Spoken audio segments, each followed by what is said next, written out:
హిందూ ధర్మం ప్రేక్షకులకు నమస్కారం. విశ్వశ్రేయస్సు విశ్వావసునామ సంవత్సరం ఉగాది ప్రత్యేక కార్యక్రమానికి స్వాగతం, సుస్వాగతం. ఉగాదిని యుగాది అని ఎందుకంటారు? ఉగాది రోజున ఎటువంటి విధి విధానాలు పాటించాలి, ఎటువంటి దాన ధర్మాలు చేయాలి వంటి వివరాలు అందించేందుకు మనతో పాటు స్టూడియోలో సిద్ధంగా ఉన్నారు ప్రముఖ ఆధ్యాత్మికవేత్త శ్రీమతి పి రమాదేవి గారు, అలాగే శ్రీ రవిశంకర్ గారు. వారు ఇరువురికి కూడా స్వాగతం చెప్పేద్దాం. నమస్తే మా రమాదేవి గారు. నమస్తే రవిశంకర్ గారు. కార్యక్రమానికి స్వాగతం అండి. మీకు ముందుగా అమ్మ రమాదేవి గారు, ఉగాదిని యుగాది అనేటువంటి పేరుతో కూడా పిలుస్తూ ఉంటాం. దీని వెనుకున్నటువంటి అంతరార్థం ఏంటి? ప్రేక్షకులందరికీ నమస్కారం. శ్రీ గురుభ్యో నమః, శ్రీమాత్రే నమః. యుగాది అంటే యుగం మొదలైందిగా కూడా మనం చెప్పుకోవచ్చు. బ్రహ్మదేవుడు సృష్టిని సృష్టించింది కూడా ఈ చైత్రశుద్ధ పాడ్యమి తెల్లవారుజామునే సృష్టి జరిగిందని కూడా చెప్తారు. యుగ అంటే జంట అని కూడా అర్థం అన్నమాట. అంటే జంట అంటే ఏంటిది? దక్షిణాయనం, ఉత్తరాయణం, దక్షిణాయనం ఈ రెండు కలిపి ఉన్నదే మనకి సంవత్సరంగా పరిగణింపబడుతుంది. రెండు ఆయనాలే ఉంటాయి. కాబట్టి ఈ యుగ ఆది కాలక్రమేణా ఉగ ఆది, ఉగ అంటే నక్షత్ర గమనం మనకి చెప్పేది. అందుకే పంచాంగం వినండి తప్పకుండా. పంచాంగాన్ని ఈరోజు పూజించండి. ప్రతి ఇంట్లో కూడా పూజా మందిరంలో ఈరోజు పంచాంగాన్ని ఆరాధించాలి, చదవాలి, వినాలి అంటారు.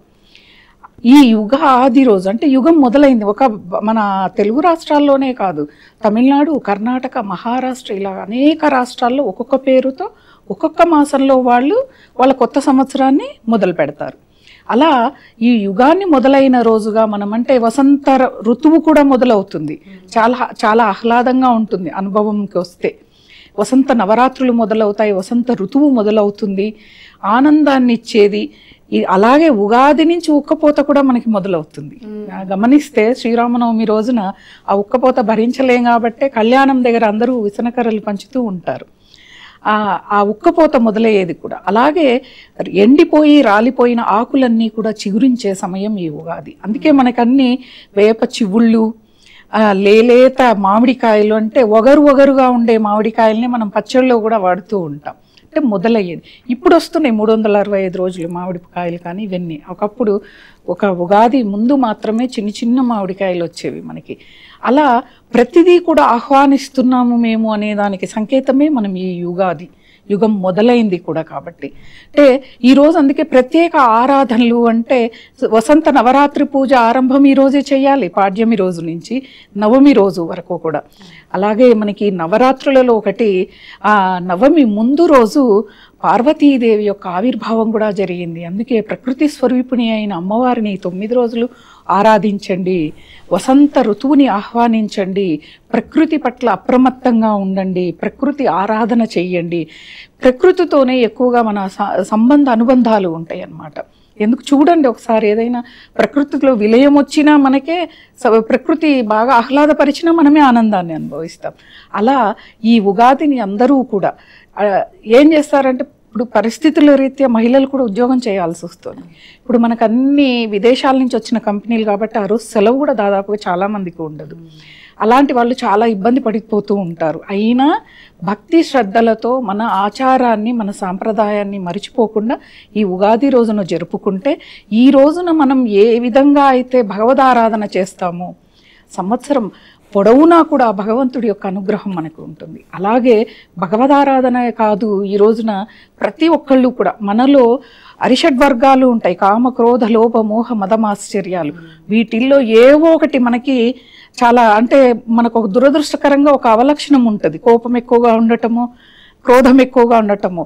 ఒక నియమాన్ని మనం ఈ యుగ ఆది రోజున మనం మొదలుపెట్టి, అంటే నేను ఈ రోజు నుంచి కోపపడ్డం మానేస్తా, ఆలోచించడం ఒక నియమాన్ని పెట్టుకొని మనం మొదలు పెడితే ఒక్కొక్క సంవత్సరం ఒక్కొక్క యొక్క అరిషడ్వర్గాల్లోంచి ఒక్కదాన్ని మనం నిర్మూలిస్తూ వస్తే భగవంతుడికి దగ్గరగా అవుతాం. అంటే ఉగాది అనేది ఏదో మేము ఉగాది పచ్చడి తిన్నాము, మేము బొబ్బట్లు చేసాము, పూర్ణాలు చేసాము, ఆలయానికి వెళ్ళాము, అన్నదానాలు చేశాము, ఇవి చేశాము, వీటితో పాటు ఇది కూడా చేయాలి. చేస్తే జీవితం అనేది చాలా చాలా బాగుంటుంది. ఇవి వదిలేస్తే మనకి కష్టం అనేది ఉండదు. ఎప్పుడైనా చూడండి, కోపంతోనే అహంకారంతోనే చాలా కష్టాలని కొని తెచ్చుకుంటాం. అలా ఈ ఉగాదిని ఉగాదిగా మార్చుకోవటానికి మనకి కాలక్రమేణా ఉగాదిగా వచ్చేసింది. కొన్ని పదాలు మారుతూ ఉంటాయి మనం మాట్లాడడంలో. తరాలు యుగాలు మారుతున్న కొద్దీ ఆ మాట అనేది మారుతుంది. కానీ ఏదైనా కూడా మంచిదే. నక్షత్ర గమనం మొదలయ్యేది కూడా ఈరోజు, ఎందుకు సృష్టి ఆరంభం అయ్యింది కాబట్టి. తప్పకుండా అండి, చాలా చక్కగా వివరించారు. అలాగే రవిశంకర్ గారు, ప్రతి సంవత్సరం తెలుగు ఏడాది మనకి ప్రారంభమయ్యేటప్పుడు ఒక్కొక్క పేరుతో పిలుస్తూ ఉంటాం. ఈ ఏడాది క్రోధి ఎలా అయితే వెళ్ళిపోతుందో నెక్స్ట్ విశ్వావసు రాబోతోంది. ఈ విశ్వావసు అనేటువంటి నామానికి అర్థం ఏంటండి? విశ్వావసు అంటే వచ్చేటప్పటికి అసలు ఈ యొక్క నామధేయాలు ఎలా వచ్చాయి అనేది మనం ముందుగా తెలుసుకోవాలి. ఇక ఎప్పుడైతే నారద మహాముని తనకు వచ్చేటప్పటికి ఇక మాయా రూపమైనటువంటి అమ్మవారు ఒకానొక రోజున శ్రీ మహావిష్ణువుని దర్శించడం కోసం నారద మహాముని ఎప్పుడైతే వైకుంఠానికి వెళ్తారో అక్కడ అమ్మవారిని చూస్తారన్నమాట. అమ్మవారిని చూసినప్పుడు అమ్మవారిని చూసి అమ్మవారు సిగ్గుపడి లేచి వెళ్ళిపోతూ ఉంటుంది. లేచి వెళ్ళిపోతుంటే అప్పుడు నారద మహాముని ఇలా ఈ విధంగా అడుగుతారన్నమాట, స్వామి నేనేమో సర్వసంగ పరిత్యాగిని, ఆ పుట్టుకతోనే బ్రహ్మచర్యాన్ని తీసుకున్నాను, ఎటువంటి మోహం నా దగ్గర లేదు, అలాంటప్పుడు అమ్మవారు నన్ను చూసి లేచిపోవటం ఏంటి, నా గురించి నేను ఎందుకంటే నేను కుమారుడు రూపంలో ఉన్నటువంటి వాడిని అంటే శ్రీ మహావిష్ణువు నీకు మాయారూపమైనటువంటి అంటే అమ్మవారు ఈ యొక్క సృష్టి మొత్తానికి మాయారూపం. మనకు కలిగేటువంటి ప్రతి ఒక్క ఇహబాధలు కానీ లేకంటే ప్రతి ఒక్క విషయం మీద కోరికలు, మెయిన్గా ఈ యొక్క రోజుల్లో కష్టాలకు కారకం వచ్చేటప్పటికి కోరికగానే చెప్పడం జరుగుతుంది అన్నమాట. ఇక కోరికల్ని ఎలా, ఈ కోరికల కారకం ఎవరు అంటే అమ్మవారు అన్నమాట. సో అమ్మవారు ఏ విధంగా ఈ యొక్క మాయని కలిగించగలుగుతారో నారదుడికి చూపిస్తాడు. నారదుడు స్త్రీ రూపం అయితే తనకి 60 మంది పుత్రులు కలుగుతారు. ఆ యొక్క 60 మంది పుత్రులకే ఈ యొక్క పేర్లు అనేవి ఉంటాయి. అలాగే వచ్చి విశ్వావసునామ, విశ్వావసు కానీ క్రోధి కానీ ఇవన్నీ నారదుడికి స్త్రీ రూపం దాల్చిన తర్వాత కలిగినటువంటి సంతానం వీరందరూ. ఇక విశ్వావసు నామానికి వచ్చేటప్పటికి సమృద్ధి, సువృష్టి, సుఫలం అంటే ప్రతి ఒక్కటి సమృద్ధిగా ధనము, సమృద్ధిగా వచ్చేటప్పటికి ఐశ్వర్యం కానీ లేకపోతే ఫలాదులు కానీ లేకపోతే సృష్టిలో జరిగేటువంటి అన్నీ సమృద్ధిగా జరుగుతాయి అని చెప్పి దాని యొక్క ప్రతిరూపం, దాని యొక్క పరమార్థం అన్నమాట.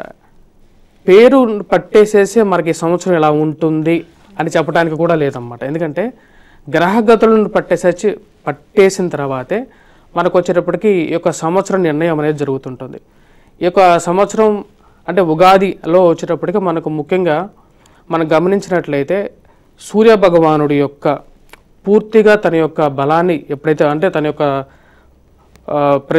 యొక్క బలాన్ని ఎప్పుడైతే మనకు పూర్తిగా ఇవ్వగలుగుతాడో అంటే కరెక్ట్గా చెప్పాలంటే సూర్య భగవానుడు ఇప్పుడున్నటువంటి స్థితి వచ్చేటప్పటికి మీనరాశిలో ఉన్నాడు.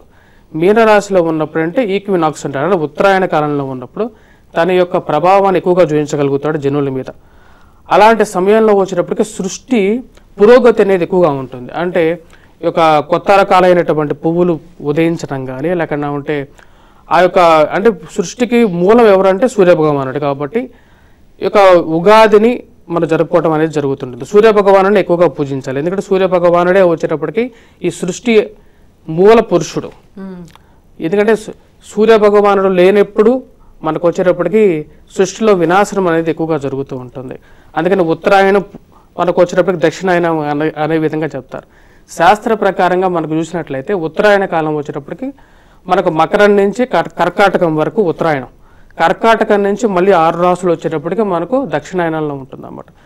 దక్షిణాయనంలో వచ్చేటప్పటికి పితృకార్యాలు చేయడానికి ముఖ్యం, కానీ ఉత్తరాయణంలో వచ్చేటప్పటికి దైవ కార్యాలు చేయడానికి లేకపోతే ఇంట్లో శుభకార్యాలు చేసుకోవడానికి ముఖ్య భూమికగా ఉంటుంది. ఈ యొక్క యుగాది అంటే వచ్చేటప్పటికి యుగస్య ఆది ఉగాది. ఈ యొక్క కలియుగంలోనే ఈ యొక్క చైత్రశుద్ధ పాడ్యమి ఉగాది. కానీ ద్వాపర యుగంలో కృతాయుగంలో మాఘమాసంలో కూడా ఉగాది జరిగింది. దాని తర్వాత మనకు అక్షయ తిథియ కూడా ఉగాదిగా ఉందన్నమాట. ఇది మనకు ద్వాపర యుగంలో అక్షయ తిథియ ఉగాది. మాఘమాసం కూడా వచ్చేటప్పటికి మనకు చూసినట్లయితే శ్రీరామచంద్రుడు తన యొక్క కాలంలో అంటే రామాయణంలో ఈ విధంగా రాయబడింది ఏంటంటే మాఘమాసాన్ని వైశాఖ మాసాన్ని కూడా ఉగాదిగా పరిగణించారు. అప్పుడు చైత్రమాసం వచ్చేటప్పటికి 12వ మాసం. అంటే ఇప్పుడు మనకు ఎప్పుడైతే సమయం మారుతూ ఉంటుందో అంటే కాలగమనం మారినప్పుడు కాలగమనాన్ని అనుసరించి యుగంలో తన యొక్క మార్పు చేర్పులు జరుగుతూ ఉంటాయి. అంటే ఇప్పుడు మనం గమనించినట్లయితే సీజనల్ చేంజెస్ మనం చూస్తూ ఉంటాం. ఇప్పుడు సీజనల్ చేంజెస్లో వసంత ఋతువులో వచ్చేటప్పటికి ఎండాకాలం ఉంటుంది. అదే నెక్స్ట్ రాబోతున్నటువంటి కాలంలో ఈ ఎండాకాలంలో వర్షాకాలంగా కూడా మారచ్చు. అంటే కాలగమనం మారే కొద్దీ తన యొక్క పరివర్తన దిశలోకి ఈ మార్పు చేర్పులు అనేవి జరుగుతూ ఉంటాయి. ఈ మార్పు చేర్పులు ఒకప్పుడు కూడా జరిగాయి మనకి. అందుకనే 4 యుగాలు ఏవైతే జరిగిపోయినటువంటి 3 యుగాలు ఏవైతే ఉన్నాయో ఆ 3 యుగాల్లో వచ్చేటప్పుడు దీపావళి కూడా ఒక అమావాస్య, దీపావళి రోజు అమావాస్య కదా, అమావాస్య అయినా సరే ఆ యొక్క సమయాన్ని కూడా యుగాదిగా కూడా పరిగణించారు. అంటే సంవత్సరానికి ఆ యుగానికి ఆదిగా పరిగణించడం జరిగింది. మనకు శాలివాహన శకం సమయంలో శాలివాహన శకం ఎప్పుడైతే స్టార్ట్ అయిందో అప్పుడు శాలివాహన మహారాజు గారు తను అంటే సింహాసనాన్ని అధిష్ఠించింది కూడా ఉగాది అని స్టార్ట్ అయింది అన్నమాట. ఇప్పుడు మనకు సౌరమానం చంద్రమానం ఏ విధంగా అయితే ఉన్నాయో సౌరమానం అంటే తర్వాత వచ్చిందన్నమాట. అంటే సూర్యు యొక్క గమనాన్ని ఉద్దేశించి వచ్చినటువంటి సౌరమానం. సౌరమానం వచ్చేటప్పటికి మనకు 360 రోజులు ఉంటుంది ఇంచుమించుగా. అదే మనకు చంద్రమానం చూసుకుంటే వచ్చేటప్పటికి మనకు 352-57 రోజుల దాకా ఉంటుంది. అంటే చంద్రమానాన్ని ఎక్కువగా ప్రామాణికంగా తీసుకోవడం జరిగింది మనకు శాస్త్రరీత్యా చెప్పాలంటే. అందుకని చంద్రమానాన్ని ఎక్కువగా ఫాలో అవుతున్నాం. చంద్రమానాన్ని అనుసరించి మనకు ఉగాది అనేది ఇక చైత్రశుద్ధ పాడ్యమి తిథి గడియలు ఏవైతే ఉదయాన్న కాల వ్యాప్తిలో ఎప్పుడైతే ఉన్నాయో దాన్నే మనం ఉగాదిగా జరుపుకోవడం జరుగుతుంది. తప్పకుండా అండి, చాలా చక్కగా వివరించారు. అలాగే ఉగాది అనగానే మనకి కొన్ని బ్లైండ్గా గుర్తుండిపోతాయి అన్నమాట. అందులో ఒకటి అమ్మ స్వరూపమైనటువంటి నింబవృక్షం. ఈ సమయంలో ఆ ప్రాధాన్యత తెలుసుకోవడం చాలా ముఖ్యం. నింబవృక్షం అమ్మవారి స్వరూపంగా ప్రతీకగా ఎందుకు భావిస్తాం? నింబవృక్షం మనకి మనం ఉగాది పచ్చళ్ళలో వేప పువ్వుని వేస్తూ ఉన్నాం, కానీ మామూలుగా అయితే ఒకప్పుడు కాలంలో వేప చివుళ్ళని వేసేవాళ్ళు, నింబ వృక్ష చివుళ్ళని వేసేవాళ్ళు. అది ఏంటిది అంటే మనకి భగవంతుడు తర్వాత ఆ వేప చివుళ్ళని మనం ఎప్పుడైతే స్వీకరిస్తామో మనలో ఉన్న ఎన్ని అనారోగ్య సమస్యలైనా తొలగిపోతాయి. చూడండి, పూర్వకాలంలో ప్రతి ఇంట్లో కూడా పెరట్లో ఒక వేప చెట్టు ఉంటుంది. వాళ్ళు అప్పుడప్పుడు కూడా వేప చివుళ్ళని తీసుకొని కడిగి అలా వాళ్ళు స్వీకరిస్తూ ఉండేవాళ్ళు తెల్లవారుజామునే. తర్వాత వేప పుల్లల్ని వాడేవాళ్ళు.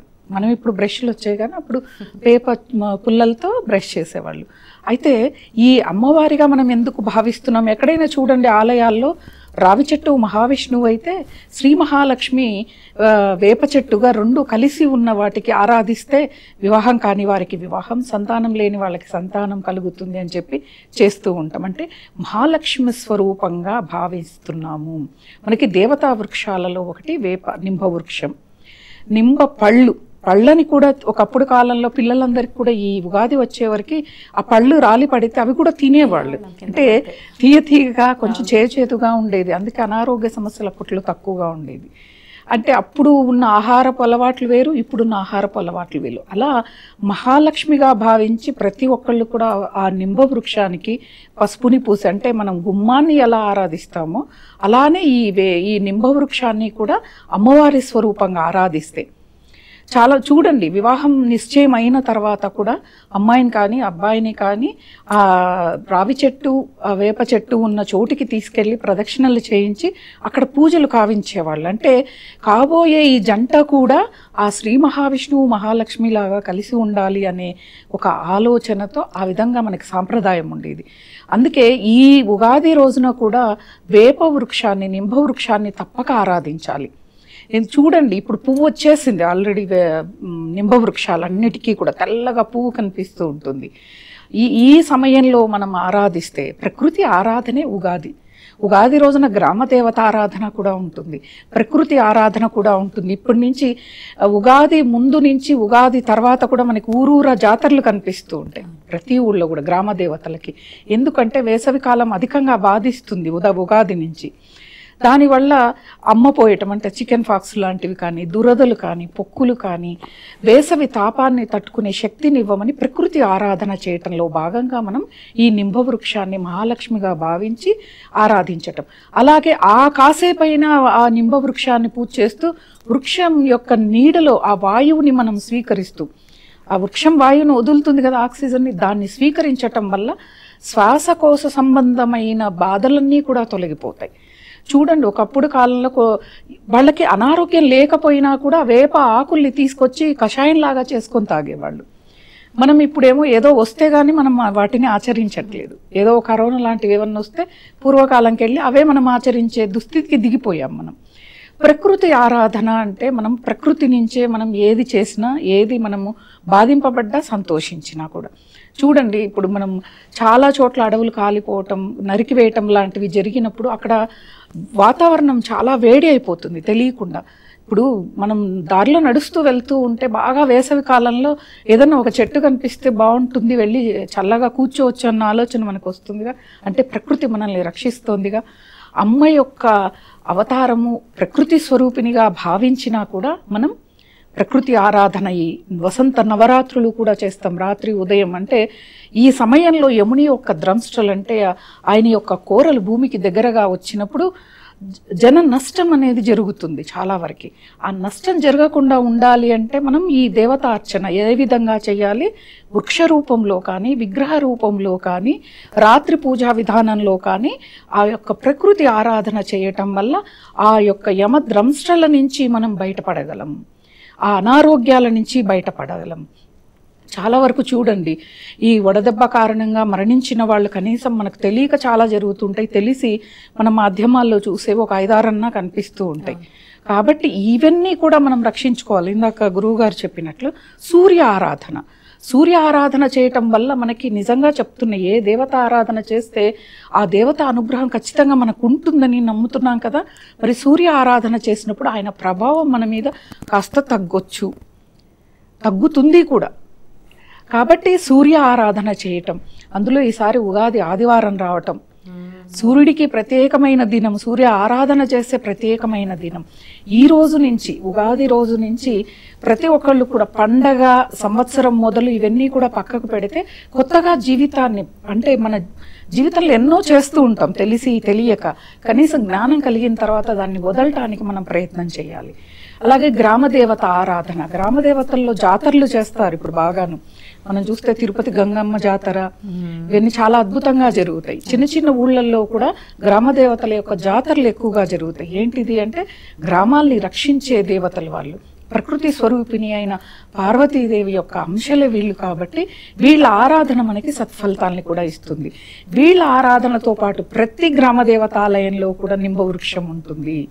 నింబ వృక్షాన్ని ఖచ్చితంగా ప్రదక్షిణ చేయటం, పూజ చేయటం, ఆరాధించటం, కాసేపు ఆ వృక్షం కింద మనము అలా ఉండిపోయి ఆ వృక్షము మనకిచ్చే ఆరోగ్యకరమైన వాయువుని మనము స్వీకరించడం అనేది మన ప్రధాన బాధ్యత. ఎందుకంటే ఆక్సిజన్, ప్రతి చెట్టు కూడా పగలు ఆక్సిజన్నే మనకి ఇచ్చేస్తుంది, మనం వదిలే కార్బన్ డైఆక్సైడ్ని స్వీకరిస్తుంది. అలా అధికంగా ఎక్కువగా ఆక్సిజన్ని ఇచ్చే వృక్షం కూడా నింబ వృక్షమే. కాబట్టి ఈ వృక్ష ఆరాధన చూడండి, మన ఋషులు ఎంత బాగా మనకి తీసుకొచ్చారంటే, మామూలుగా వెళ్ళి ఈరోజు వేప చెట్టుకి పూజ చేయండి అంటే పెద్దగా మనం పట్టించుకోము. అది చేయటం వల్ల లక్ష్మి, అంటే ఆరోగ్యాన్ని కాపాడుకోవడం కూడా లక్ష్మీకరమే. మనకి అష్టైశ్వర్యాలు ఉన్న అనారోగ్య సమస్యలు ఉంటే వృధా కదా. కాబట్టి ఆరోగ్యమే మనకి, అంటే ప్రతి పండగ కానీ, ప్రతి ఆరాధన కానీ, ప్రతి భగవంతుడికి నివేదించే నివేదన కానీ ఏదైనా మన ఆరోగ్యానికి సంబంధించిందే మన వాళ్ళు మనకు అందించారు. ఈ విధంగా ఈరోజు కనీసం కొంత సమయాన్ని కేటాయించి భగవద్ ఆరాధనకి, ఆలయ దర్శనానికి, పంచాంగ శ్రవణానికి ఉగాది రోజున ప్రతి ఒక్కళ్ళు కూడా ఖచ్చితంగా కేటాయించాలి. ఎటువంటివి ఉన్నా, మామూలుగా ఎవరో పెళ్ళిళ్ళు, ఎక్కడికో వెళ్ళాలా, ట్రిప్పులకు వెళ్ళాలని సెలవులు తీసుకునే వాళ్ళు అదే ఉగాది రోజున, ఈసారి ఆదివారం వచ్చింది కాబట్టి ఎవరికి ఇబ్బంది లేదు. ప్రతి సంవత్సరం అలా రాదు కదా. కాబట్టి ఈ మహాలక్ష్మి స్వరూపంగా ఉన్న ఈ నింబ వృక్షాన్ని ఎవరైతే ఆరాధిస్తారో వారికి ఆయురారోగ్యాలు అనేవి, ఇప్పుడు మనము మహాలక్ష్మి అనగానే ధనధాన్యాలు అంటాం. మహాలక్ష్మి, శ్రీలక్ష్మి ఒక్కొక్కళ్ళు ఒక్కొక్క దానికి అది దేవత, ఆరోగ్యాన్ని ఇచ్చే దేవత, అష్టైశ్వర్యాలను ఇచ్చే దేవత, ఇలా ఉన్నారు కదా. అలా ఈ రోజున ఈ యొక్క ఆరాధన సత్ఫలితాలని తప్పకుండా ఇస్తుంది. తప్పకుండా అండి. ఉగాది అంటే షడ్రుచుల సమ్మేళనం. వీటి వెనుకున్నటువంటి అంతరార్థం ఏంటి? ఎందుకు షడ్రుచులు, ఉగాదికి ఈ రెండిటికి మధ్య కనెక్షన్ పెట్టారు అసలు? మన ఐహిక జీవితంలో మనం గమనించినట్లయితే ఇహబాధలు అనేవి ప్రతి మనిషి జీవితంలో తప్పకుండా ఉంటాయి. అంటే ఐహిక జీవితంలో ప్రతి మధ్యం మనం పనిచేసేటువంటి ఆఫీసెస్లో కానీ, లేకపోతే కార్యాలయాల్లో కానీ ఎన్నో కష్ట నష్టాలు అనేవి ఉంటాయి. కానీ ప్రతి మనిషి ఈ రోజుల్లో ముఖ్యంగా ఈ యొక్క సందేశం యుక్త వయసులో ఉన్నటువంటి వారు, అంటే 16 నుంచి 25, 30 ఏళ్ల వయసులో ఉన్న వాళ్ళు కూడా చిన్న చిన్న కష్టాలు కూడా మానసికంగా కునిగిపోయి మరియు కొన్ని పెద్ద పెద్ద నిర్ణయాలు తీసుకుంటూ ఉన్నారన్నమాట.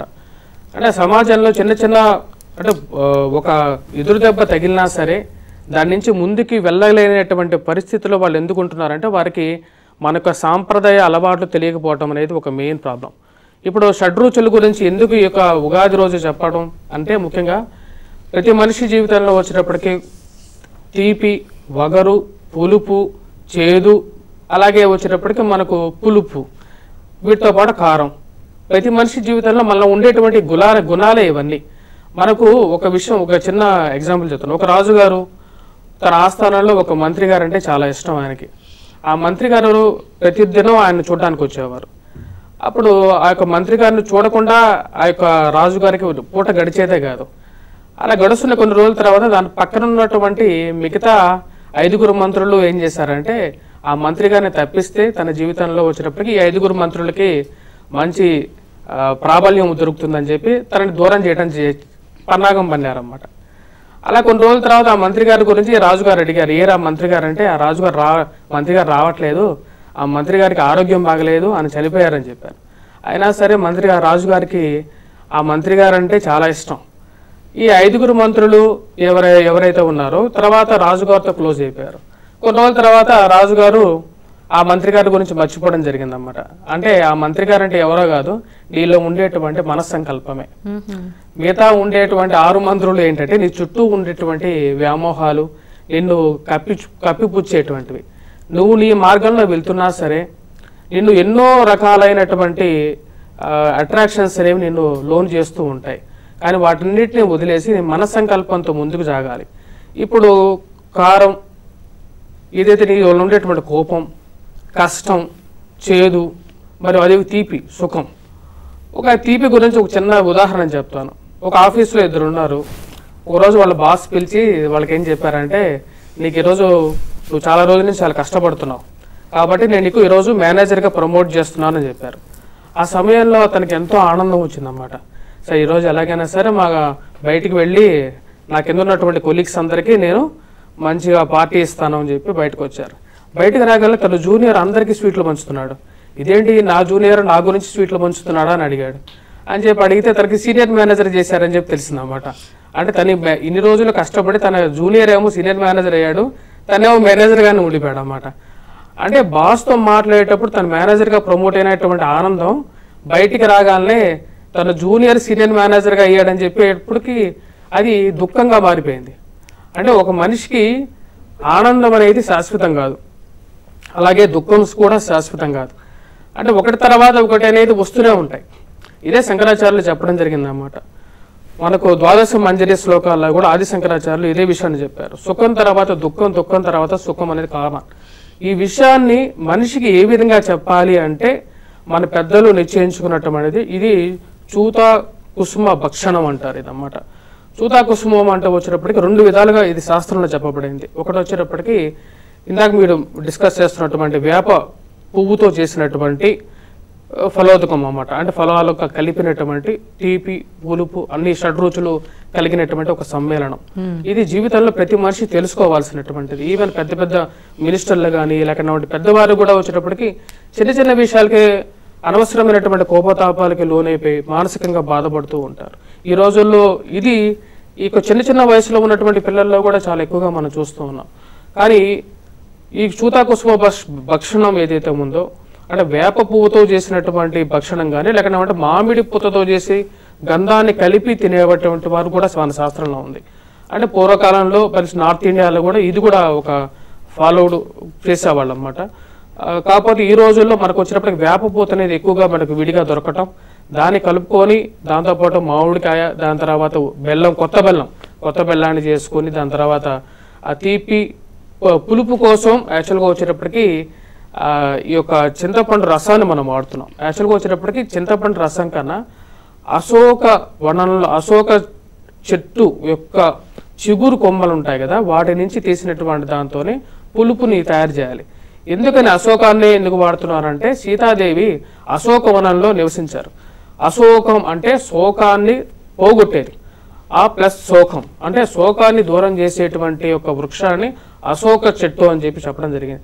ఆ యొక్క చెట్టుని మనకు ఉన్నటువంటి ఆ యొక్క చిగురు కొమ్మలని కట్ చేసేసి దాన్ని పులుపుగా వాడినట్లయితే ఇంకా మంచిది. కానీ ఇప్పుడు అన్ని చోట్ల అన్ని దొరకట్లేదు కాబట్టి కాలగమనాన్ని అనుసరించి మన కొన్ని నిర్ణయాలు ఇప్పుడు ఈ రోజుల్లో తీసుకోవాల్సినటువంటి నిర్ణయాలు దాని ప్రకారంగా తీసుకోవాలి. ప్రతి ఒక్కరూ ఈ యొక్క భక్షణాన్ని తీసుకునేటప్పుడు కూడా కొన్ని నియమాలు అనేవి ఉన్నాయి.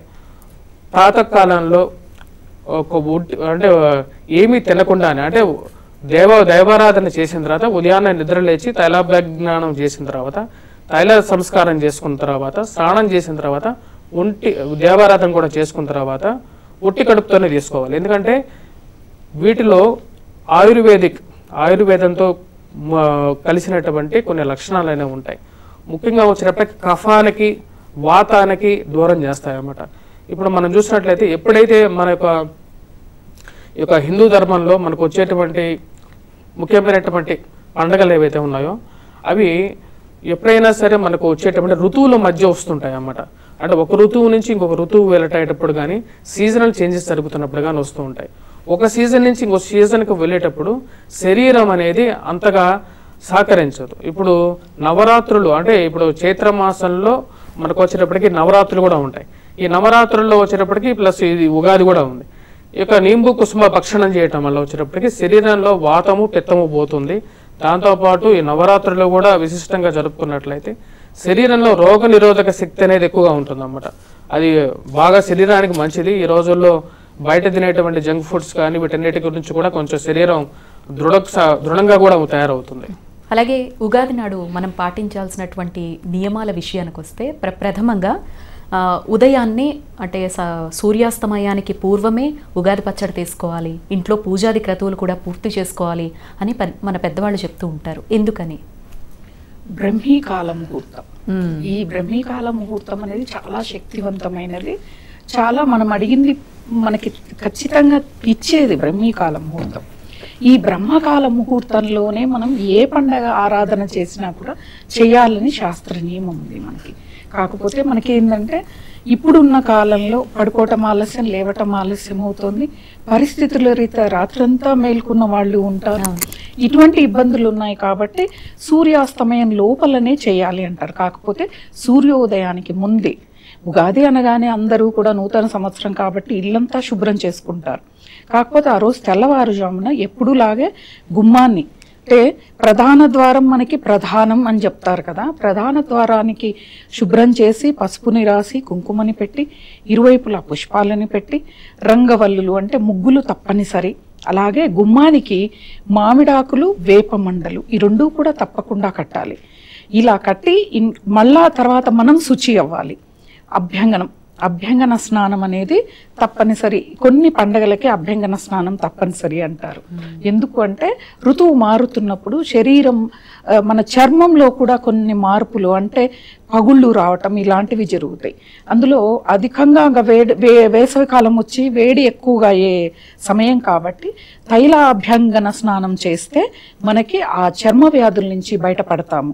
అలాగే గ్రహ స్థితులను బట్టి కూడా శని యొక్క బాధలు కూడా బాధించవు అనేది కూడా ఒకటి మనకు కనిపిస్తుంది.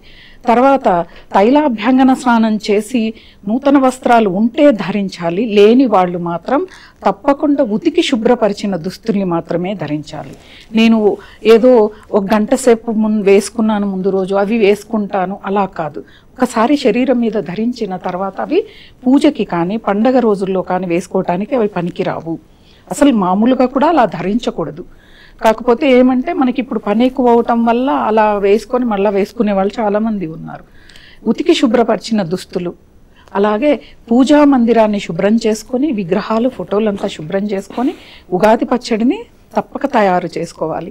ఇక్కడ అందరికీ చెప్పేది ఏంటంటే సరే ఇంట్లోనే ఉంటున్నాం కదా, తెల్లవారుజాము కదా నేను నైటీ వేసుకొని పూజ చేస్తాను, నేను ఏదో షార్ట్స్ స్లీవ్లెస్లు వేసుకొని చేస్తానంటే ఇది కాదు. సాంప్రదాయమైన దుస్తులు ఎందుకు చెప్తున్నామంటే ఒకసారి ధరించి మీరు పూజా విధానాన్ని పూజలు చేయండి. ఆ యొక్క మనసుకి మన దుస్తులకి మనం వేసుకునే రంగులకి కాంటాక్ట్ ఉంటుంది. మనకు తెలియకుండానే ఆధ్యాత్మికం ఆ చీర కట్టడంలోనే వచ్చేస్తుంది. అది అందరికీ తెలియని విషయం. ఇప్పుడు ఎందుకు సన్యాసం తీసుకున్న వాళ్ళు కాషాయ రంగు ధరిస్తారు? మన మనస్సు మీద ప్రభావం ఉంటుంది, ఆ రంగు యొక్క ప్రభావం. ఎందుకు వెంకటేశ్వర స్వామి మాలేసుకుంటే పసుపు రంగు దుస్తులు వేస్తారు అంటే పవిత్రతకి చిహ్నం అసలు పసుపు అనేది.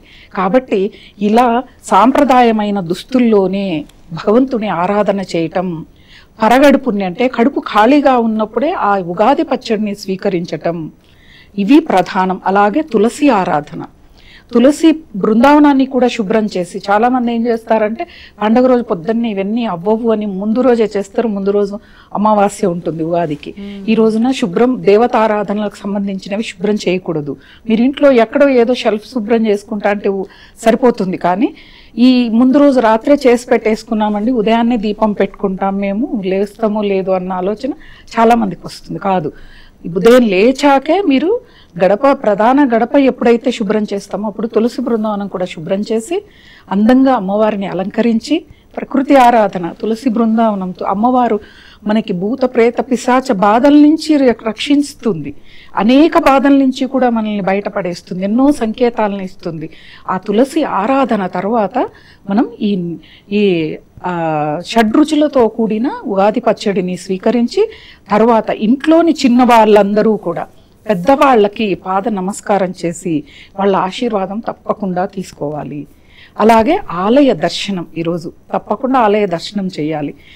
మనకు చేతనై మనకు వీలైతే ఈ రోజున ఉగాది రోజున ప్రత్యేకమైన నియమం ఏంటంటే ఉదక భాండాన్ని దానంగా ఇవ్వటం. చాలా పుణ్యంతో కూడుకుంది ఉదక భాండం అనేది.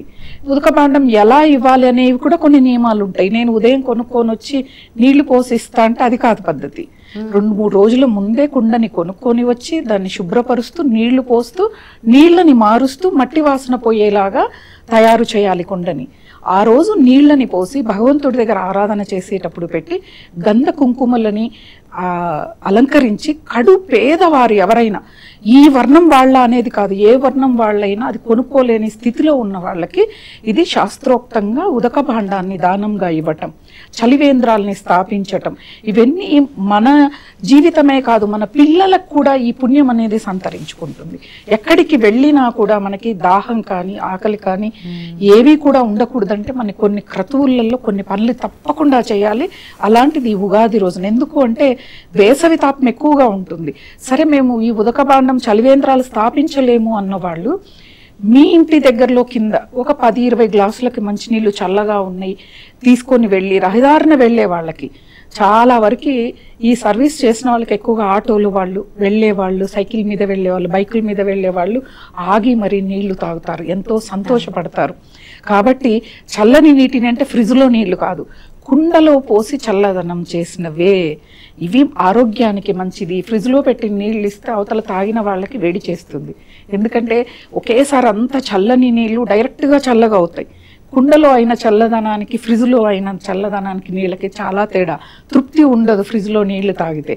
కాబట్టి ఇలాంటి నియమాలను ఈరోజు పాటిస్తూ ఎవరి జోలికి వెళ్లకుండా మనం సాంప్రదాయాన్ని పాటిస్తూ ఆనందంగా 10 మందికి మంచిగా ఉపయోగపడే మాటని చెప్పి ఈరోజు పంచాంగ శ్రవణం తప్పనిసరి. ఇది ఎవరి కోసమో కాదు, మన కోసమే పంచాంగ శ్రవణం చేయమని చెప్తూ ఉన్నారు. అంటే మన రాశి, మన గ్రహము, మన రాశి ఏ విధంగా సంవత్సరం పాటు మనకి ఉండబోతోంది, మనం మాట్లాడాలా ఎక్కువ వద్దా, మనం ఏ పనులు చేయాలని చెప్పేదే మనకి పంచాంగం. ఒక రైతు దగ్గర నుంచి ఒక రాజకీయ నాయకుడి దగ్గర నుంచి కూడా వాళ్ళు ఎలా మెలగాలని చెప్పేది ఈ పంచాంగం. కాబట్టి పంచాంగ పూజ పంచాంగములతో కూడుకుంది. దీన్ని ఆరాధించాలి, తప్పకుండా ఆరాధించాలి. ప్రతి ఇంట్లో పంచాంగం ఉండాలి. ఆరాధించి ఆ తర్వాత సరే చదివి అర్థం చేసుకోలేని స్థితిలో ఉన్నప్పుడు మాధ్యమాల ద్వారా మనకి చాలా తెలుస్తాయి. లేదు ఆలయాలకు వెళితే అక్కడ చాలా మంది పంచాంగ శ్రవణం చేస్తూ ఉంటారు, అక్కడ కూర్చొని వినటం, ఇలాంటివి తప్పనిసరిగా ఈరోజు చెయ్యాలి. తప్పకుండా అండి. అలాగే తైల అభ్యంగన స్నానం అనేది కొన్ని పండగలు కొన్ని మాసాల్లో మాత్రమే మనం చేస్తూ ఉంటాం. అందులో ఉగాది కూడా ఒకటి. ఎందుకు ఉగాది నాడు కూడా తైల అభ్యంగన స్నానం చేయాలని శాస్త్రం చెప్తోంది? శాస్త్రరీత్యా మనం చూసినట్లయితే తైలాభ్యంగనం అనేది ఒకటి, దాని తర్వాత స్నానం, ఈ రెండు ముఖ్యమైనటువంటి విధులు అన్నమాట. ఇవి శాస్త్రంలో ఏం చెప్పబడిందంటే ఎప్పుడైతే ఈ యొక్క ఉగాది రోజు కానీ పర్వదినాలలో కానీ నీటిలో గంగ అనేది ఉంటుంది, అదేవిధంగా లక్ష్మి వచ్చేటప్పటికి తైలంలో ఉంటుందన్నమాట. ఇప్పుడు మన శరీరంలో మనం ప్రతిదినం చేసేటువంటి తైలాభ్యంగనం అయితే మనం చేయం. ప్రతినిత్యం మనం చేసేటువంటిది నార్మల్గా తలస్నానం చేసేటువంటి వారు తలస్నానం, తల స్నానం కూడా చేయనటువంటి వాళ్ళు కూడా ఉంటారు. నార్మల్గా స్నానం చేసినప్పుడు ఏమవుతుందంటే శరీరంలో వచ్చేటప్పటికి మలినం అనేది బయటికి వెళ్ళదు. అంటే అలక్ష్మి అనేది శరీరంలో, అలక్ష్మి అంటే మలినం అని అర్థం. అంటే మలినం శరీరంలో ఉన్నప్పుడు శరీరానికి అది అపరిశుభ్రంగా ఉంటుంది. మరి అదేవిధంగా దారిద్ర్యం కూడా ఎక్కువగా ఉంటుందన్నమాట. ఆ దారిద్ర్యాన్ని పాలదోరాలి అంటే ఏం చేయాలి? మనకు ఇప్పుడు వాడేటువంటిది ఈ యొక్క ఏదైతే నూనెతో శరీరాన్ని మర్దన చేసుకున్న తర్వాత శరీరంతో ఏదైతే అంటే ఇప్పుడు వాడేటువంటి నూనెలు ఏవైతే ఉన్నాయో, ఏదైనా నూనె మంచి నూనెని వేడి చేసుకున్న తర్వాత ఆ నూనెని శరీరం అంతా మర్దన చేసుకున్న తర్వాత స్నానం చేసినప్పుడు ఏమవుతుందంటే పూర్తిగా శరీరంలో ఉన్నటువంటి అంటే సూక్ష్మంగా ఉన్నటువంటి మలినం కూడా శరీరం నుంచి బయటికి వెళ్ళటం, దాని తర్వాత ఆరోగ్యపరంగా కూడా పరిశుభ్రంగా ఉంటుంది. ఎందుకంటే మన దేవాలయానికి వెళ్ళినప్పుడైనా సరే, లేకంటే ఏదైనా పూజా కార్యక్రమం చేసుకున్నప్పుడు కానీ శరీరము మనస్సు రెండు పరిపూర్ణంగా శుద్ధంగా ఉండాలి. ఆ శుద్ధం పరుచుకోవడానికి ఇది ఒక ప్రక్రియ అన్నమాట. మరి అదేవిధంగా ఈ యొక్క లక్ష్మి ఎప్పుడైతే మన శరీరం నుంచి అంటే శరీరంలోకి అలక్ష్మి వెళ్ళిపోతుందో శరీరంలో వచ్చేటప్పటికి లక్ష్మి ప్రవేశిస్తుంది. మనస్సు అనేది చిత్తచాంచల్యం లేకుండా దేవుడి మీద పూర్తిగా మనస్సుని నిమగ్నం చేసుకొని మన పూజా కార్యక్రమాలు చేసుకోవచ్చు. ఈ యొక్క దినం రోజు ఉగాది రోజు ముఖ్యంగా వచ్చేటప్పటికి చేయాల్సినటువంటి క్రతువుల్లో వచ్చేటప్పటికి ఇందాకే మేడం గారు చెప్పినట్లుగా కూడా ఉదయాన్నే నిద్ర లేచిన తర్వాత అంటే సూర్యోదయానికి ముందే నిద్ర లేచి స్నానం చేయాలి. ఈ తైలాభ్యంగనం ఏదైతే ఉందో అది స్నానం చేయాలి. స్నానం చేసిన తర్వాత రెండో క్రతువు వచ్చేటప్పటికి ఇంటిని శుభ్రం చేసుకున్న తర్వాత స్నానం చేసిన తర్వాత మనకు ఈ పూజాది కార్యక్రమాలు చేసే ముందు లక్ష్మీనారాయణ స్వామిని పూజించాలి. ఎందుకంటే మత్స్య పురాణాల్లో ఏ విధంగా చెప్పబడిందంటే భూమండలాన్ని ఎవరైతే దొంగిలించుకుపోయినటువంటి రాక్షసుల నుంచి మత్స్యావతారుడైనటువంటి శ్రీమన్నారాయణుడు తిరిగి భూమిని పైకి తీసుకువస్తాడు. అంటే మునిగిపోయినటువంటి భూమిని పైకి తీసుకురావడం, దాని తర్వాత బ్రహ్మనికి ఏ విధంగా చెప్తాడంటే మళ్ళీ సృష్టిని ఆరంభించమని చెప్పడం జరుగుతుందన్నమాట. ఆ విధంగా వచ్చేటప్పటికి ఉగాది అయింది కాబట్టి ఉగాది రోజున మనకు వచ్చేటప్పటికి ఈ యొక్క సృష్టి ఆరంభం అనేది జరిగింది.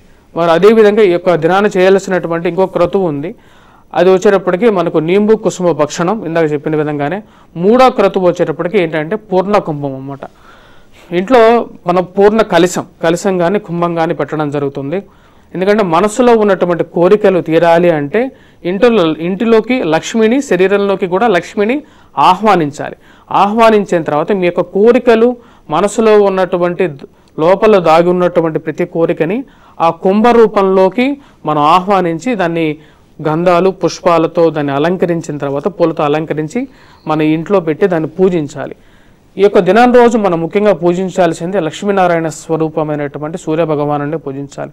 అందుకనే సూర్యోదయానికన్నా ముందే లేచి స్నానం చేయమని ఎందుకు చెప్తున్నారంటే సూర్యుడి యొక్క తొలి వెలుగు ఏదైతే మన భూమండలం మీద పడుతుందో ఆ యొక్క తొలి వెలుగు పడే ముందే మన మిద్దె కానీ లేకపోతే ఇంట్లో కానీ ఎక్కడైతే సూర్యోదయం వస్తుంటుందో అక్కడ ఈ పూర్ణకుంభాన్ని కానీ కలశాన్ని కానీ పెట్టి ఆ సూర్య భగవానుడికి అర్ఘపాద్యాలు ఇచ్చేసేసి స్వామివారికి పూజించినట్లయితే అంతకన్నా గొప్పది ఇంకెక్కడా ఉండదు. ఎందుకంటే ప్రత్యక్ష దైవం శ్రీమన్నారాయణుడు మరియు అదేవిధంగా సూర్య భగవానుడు కనిపించేటువంటి దైవం. ప్రతిరోజు ఆయన లేకపోతే సృష్టి లేదు కాబట్టి ముందుగా ప్రతి ఒక్కరూ పూజించాల్సి ఈ దినం రోజు, మిగతా రోజులు పూజించకపోయినా సరే సూర్య భగవానుడిని ఎవరైతే యజ్ఞోపవీతం వేసుకుంటారో వారు కంపల్సరీగా ఈరోజు గాయత్రి ఉపాసన చేసుకోవటం, లేనటువంటి వారు కూడా గాయత్రి ఉపాసన చేసుకోండి. దాని తర్వాత ఆ యొక్క సూర్య భగవానుడిని ఎన్ని విధాలుగా అంటే ఎర్రటి పూలతో పూజిస్తే మంచిది. లేకపోతే ఏ ఒక్క పూలు దొరికినా సరే మనస్సంకల్పంతో చేసేటువంటి పూజకి ఎటువంటి ఆటంకం అనేది ఎటువంటి నష్టం అనేది జరగదు. ఇదే శాస్త్రం. తప్పకుండా అండి. అలాగే ఈ రోజున ఉగాది పచ్చడి దీని గురించి చాలా విశేషంగా తెలియజేశారు.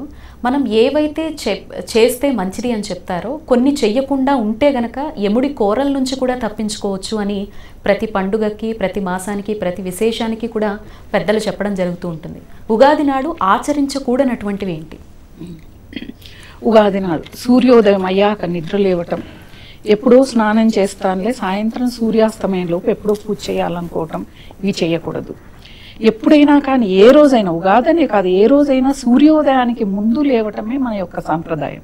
సూర్యోదయం అయిన తర్వాత నిద్ర లేచే వాళ్ళ అరికాళ్ల మీద శనిదేవుడికి తొక్కుతూ ఉంటాడు అని చెప్తారు. అందుకే సూర్యోదయానికి ముందే చూడండి, ఒకప్పుడు కాలంలో ఒక 50 ఏళ్ల వెనక్కి వెళ్తే, 50 ఏళ్ళు కూడా అక్కర్లేదు, ఇప్పుడు కూడా కొన్ని పల్లెటూర్లలోకి వెళ్తే మనం వాళ్ళు తెల్లవారుజామున 3-4 నుంచి లేస్తారు. అందుకే వాళ్ళకి అనారోగ్య సమస్యలు ఉండవు. వాళ్ళ కంటి అద్దాలు కూడా నేను చాలా మందికి చూడలేదు. ఎందుకు అంటే వాళ్ళు నిదానంగా తెల్లవారుతూ బాగా వెలుగు వస్తుంది కాబట్టి కళ్ళకి హాని జరగదు. మనం బాగా 10 గంటలు 11 గంటలు పొద్దెక్కి ఆకలేస్తే చూడండి, నిద్రలేస్తున్న లైట్ వేస్తే కూడా పిల్లలు అరుస్తూ ఉంటారు, ఎందుకు లైట్ వేసామంటే కళ్ళు వాటిని చూసి తట్టుకోలేవు.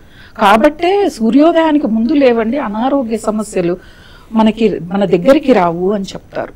వాళ్ళు ఏంటిది, స్నానాధికాలు ముగించి సూర్యోదయానికి పూజ చేసి వెళ్ళిపోయేవాళ్ళు పొలాల మీదకి. అంటే ఒకప్పుడు మనకి రైతు ఆధారిత ప్రాంతం భారతదేశం కాబట్టి పొలాల మీదకి వెళ్ళిపోయేవాళ్ళు. అలా ఈ ఉగాది రోజున కూడా సూర్యోదయం తర్వాత నిద్ర లేవకూడదు.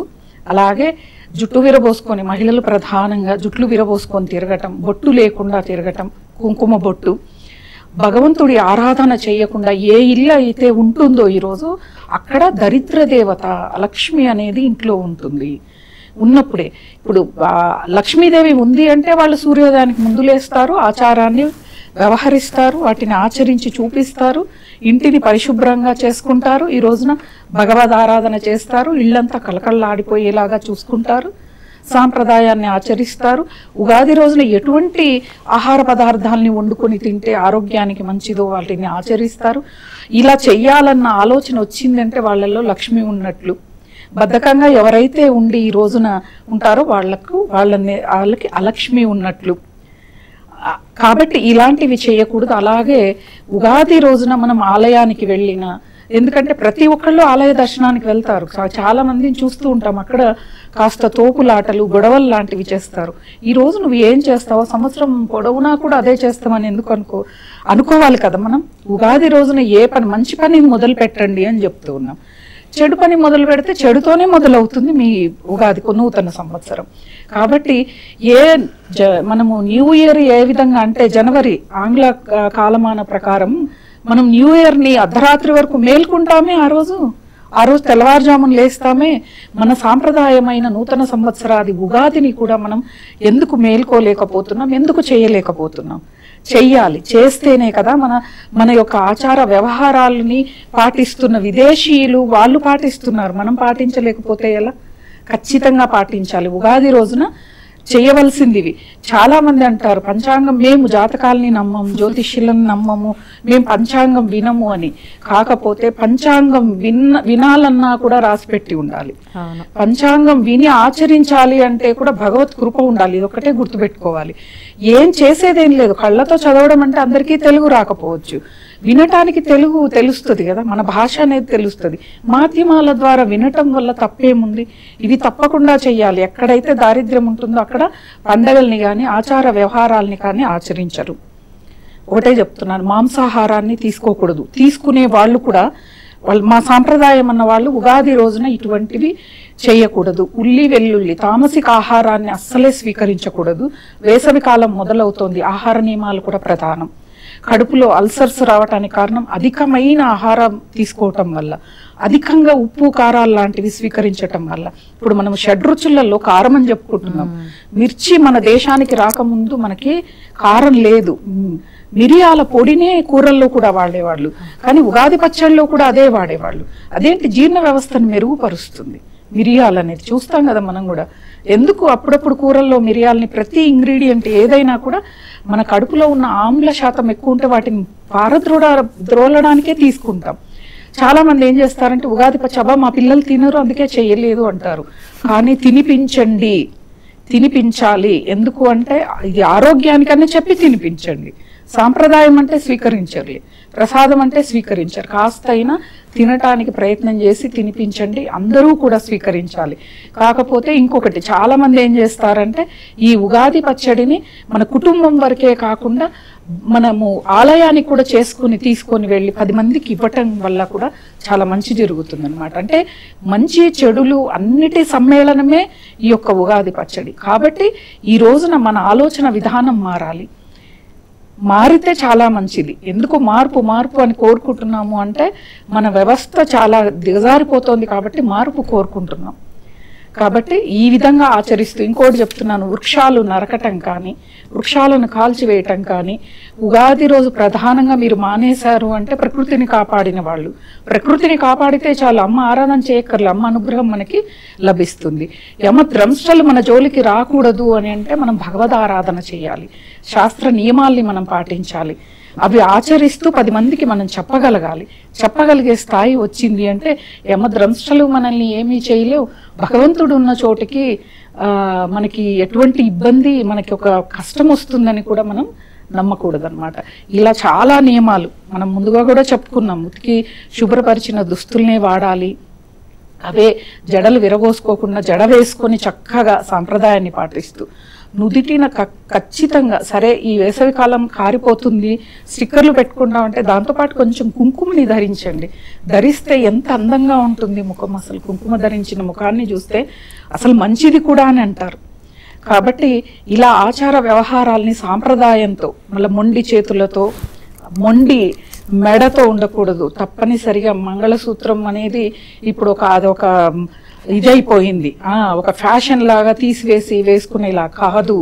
అది మంగళసూత్రం పవిత్రమైనది. అలాగే ఆ మహిళ బ్రతికి ఉన్నన్ని రోజులు, సుమంగళిగా ఉన్నన్ని రోజులు తన ఎద మీదనే ఉండాలి, తీసివేయకూడదు. ఇది ప్రధానంగా కనీసం ఉగాది రోజైన ఆచారాన్ని పాటించండి, అలవాటు చేసుకోండి ఈ రోజు నుంచి. ఎందుకంటే మొదటగా ఇప్పుడు న్యూ ఇయర్ వస్తే మేము ఈరోజు ఇది వదిలేసాం, ఇది పట్టుకున్నామంటారు కదా. ఎవరో తీసుకొచ్చిన సంవత్సరానికి మనం ఆచారాన్ని పాటిస్తున్నప్పుడు మన ఋషులు మన దేశంలో పవిత్రంగా యుగాన్ని మొదలుపెట్టిన ఈ రోజున మనం కొన్ని ఆచారాల్ని నియమాల్ని మనం మొదలు పెట్టడంలో తప్పు లేదు కదా.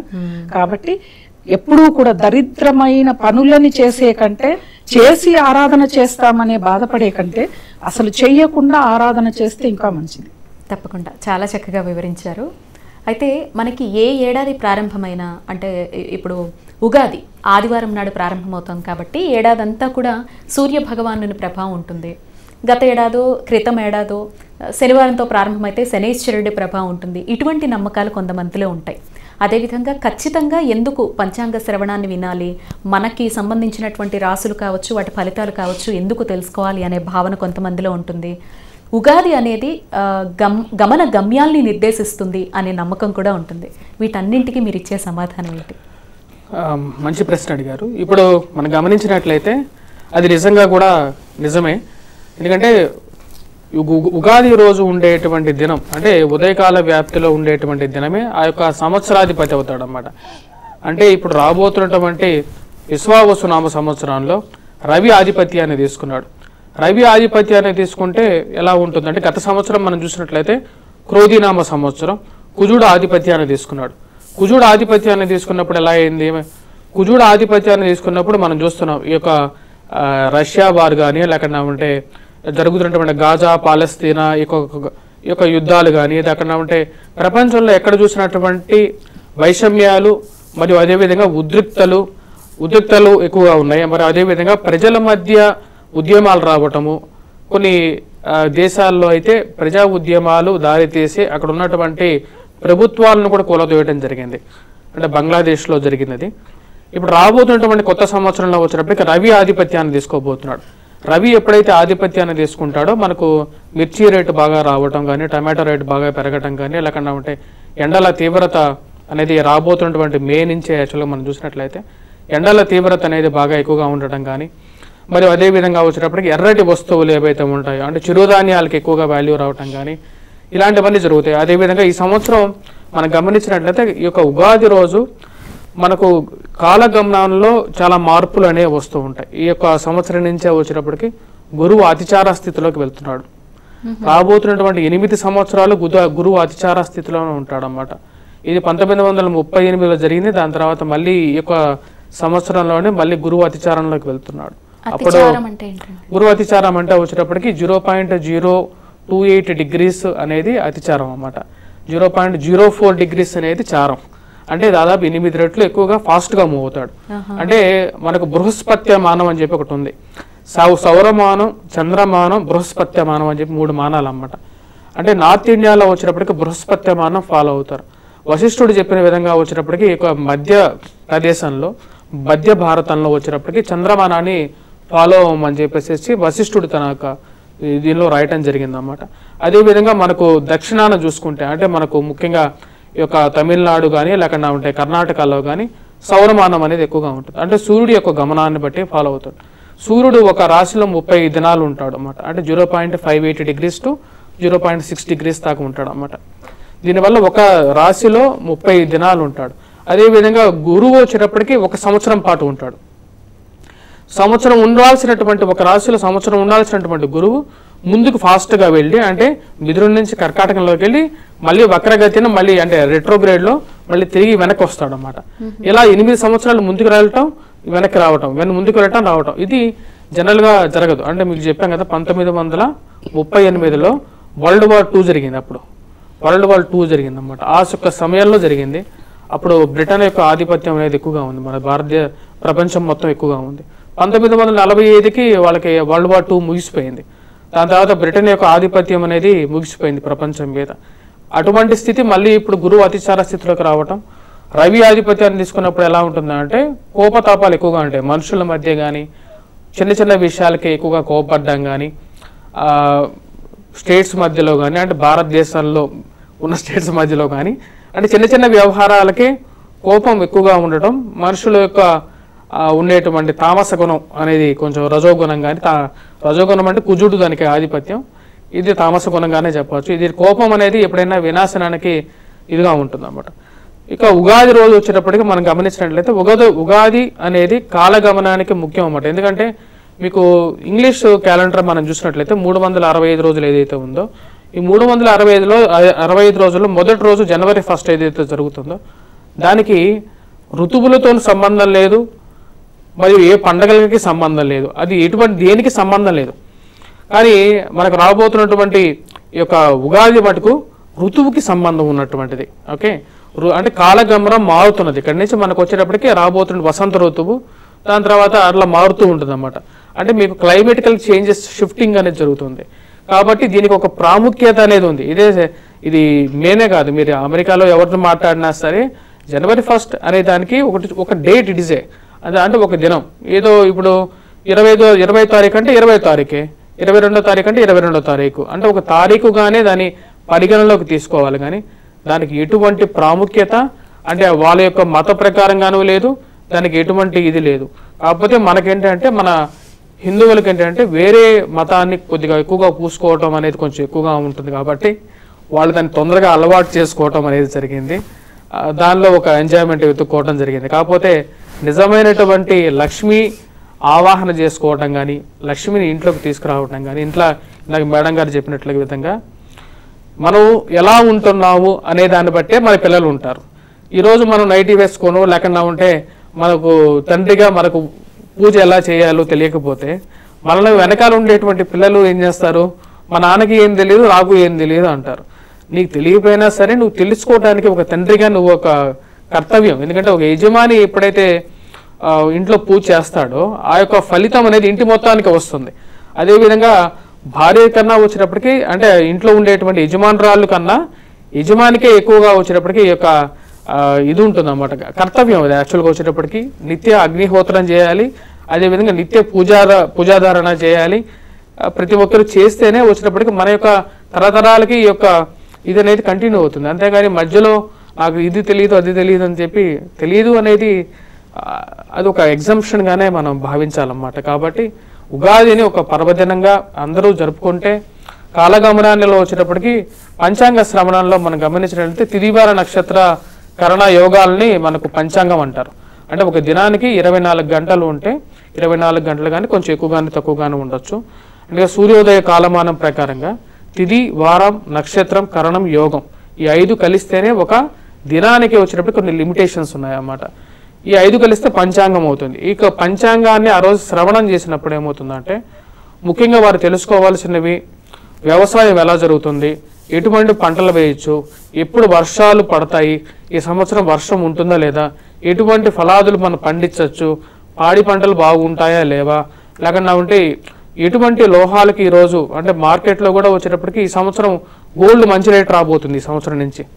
ఎందుకంటే గురువు అతిచారంలోకి వెళ్ళినప్పుడు ఆల్రెడీ రేట్ బాగా పెరిగిపోయింది. ఈ యుద్ధాలు కూడా ఒక కారణంగా కూడా దానికి చెప్పొచ్చు. మరియు అదేవిధంగా ఇలాంటివి ముందుగానే మనం తెలుసుకోవటం వల్ల ఏంటంటే లక్ష్మిని ఇంట్లోకి ఆహ్వానించవచ్చు. అదే విధంగా ఇప్పుడు తెలుసుకోకపోతే ఆ లక్ష్మిని ఇంట్లోకి ఆహ్వానించినట్టు అవుతుంది. చాలా అద్భుతం అండి. రవిశంకర్ గారు, రమాదేవి గారు ఎన్నో చక్కని విశేషాలు ఉగాదికి సంబంధించి మా ప్రేక్షకులందరికీ తెలియజేసి వాళ్ళందరికీ చక్కని అవగాహన కల్పించారు. మీ ఇద్దరికీ కూడా ధన్యవాదాలండి. నమస్తే. ఇది ఇవాల్టి విశ్వశ్రేయస్సు విశ్వావసు ప్రత్యేక కార్యక్రమం. మరొక కార్యక్రమంతో మళ్ళీ కలుద్దాం. నమస్తే.